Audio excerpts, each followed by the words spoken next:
Have you ever looked at someone and thought you had them all figured out? That's what happened to me. I saw her, and I saw a lottery ticket. Her name was Emily. I first saw her in my friend Jacob's office. She had this innocent smile, warm and kind. She was dressed simply, but the way her bright red lipstick contrasted with her pearly white teeth, it was captivating. After she left, I immediately asked Jacob, "Who is she?" Jacob just scoffed. "That's Emily, a spoiled little heiress from Liechtenstein, playing peasant. Her family's loaded, but she's here in Canada, running a small drop shipping business, trying to be independent. Can you believe that? We hustle from the mud to get a taste of that life, and she's throwing it all away to act like a commoner." He was irritated, but I wasn't listening. All I heard was heiress. All I saw was an opportunity.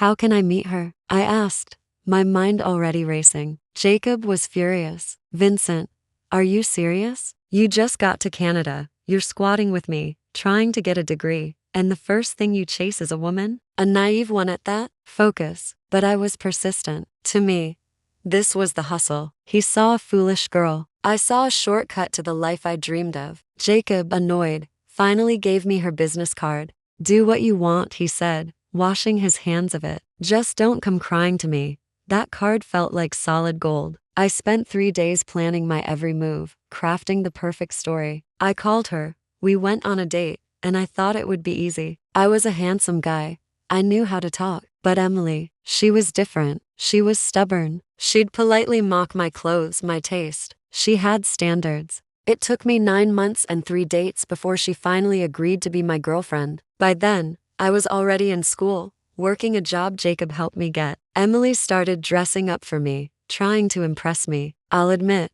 I started to genuinely like her. She was attractive, resilient, always up early, working on her business. She'd complain that things were tough, that she was almost bankrupt. I started to believe Jacob was right. Maybe she really was just a dumb, rich kid playing a game. But there was a problem. I'm not a good guy. I'm a narcissist. I'm used to drama, to toxic relationships. The peace and stability Emily offered felt wrong. It bored me. I needed chaos. More importantly, I needed her to lean on her father's wealth so I could get my share. So, I started to manipulate her. I played the victim. I'd tell her Jacob was mistreating me, that I was broke and struggling. She believed every word. Her business was bad, and she refused to ask her dad for help. So she did the next best thing. She let me move in with her. It was perfect. I was living with her. She was taking care of me, clothing me, feeding me. But it wasn't enough. I wanted to secure my future, my citizenship. So, I proposed. We started saving for a wedding, a new home. I saw it as the ultimate investment. My friends and family back home were celebrating. "Our brother has landed." They'd comment on my posts. I was the man. Then, one day, I came home from school. The house was empty. The furniture gone. The appliances gone. Her clothes gone. I called her phone. Voicemail. I ran to the bedroom. Empty. My designer clothes, my expensive watches, my entire collection, gone. I felt the blood drain from my face. Then I saw the notification on my phone. A bank loan of over $135,000. Approved in my name. How? I checked our joint wedding account. Empty. I checked my crypto wallet. Wiped clean. The money was gone. Transferred to an untraceable address. The floor disappeared from under me, and I passed out. I woke up to my phone buzzing. It was a text from Jacob, inviting me and my little Miss Perfect out for drinks. My God, I thought. She played me. She ran me street. I stumbled to the bathroom,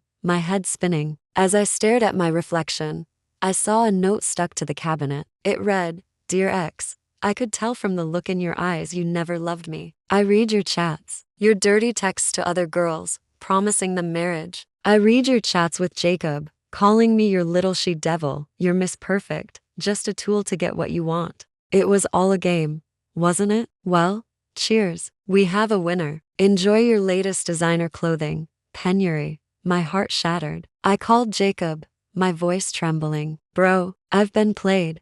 I told him everything. He just laughed. "I warned you, didn't I?" He came to pick me up. He and his wife walked into my empty apartment, and Jacob couldn't hold back his laughter. "You just arrived," he said, "and you jumped on the first foreign Delilah that passed by. Now what?" The next day, We went to the police station to file a report. But as soon as I walked in, they put me in handcuffs. As they led me away, I saw her, Emily. She was across the street in a cab, a smirk on her face. She looked right at me before the car sped off. Jacob tried to help. He went to her family's mansion, the one he told me about. He came to see me the next day, looking defeated. "It's all fake, Vincent," he said. "She's not their daughter. She just looks like her. She's a professional con artist, wanted for impersonation and theft. The drop shipping business? A front for selling stolen goods. They are a team, a whole criminal enterprise." He handed me an envelope. A letter from Emily. She knew I'd go looking for her. It said,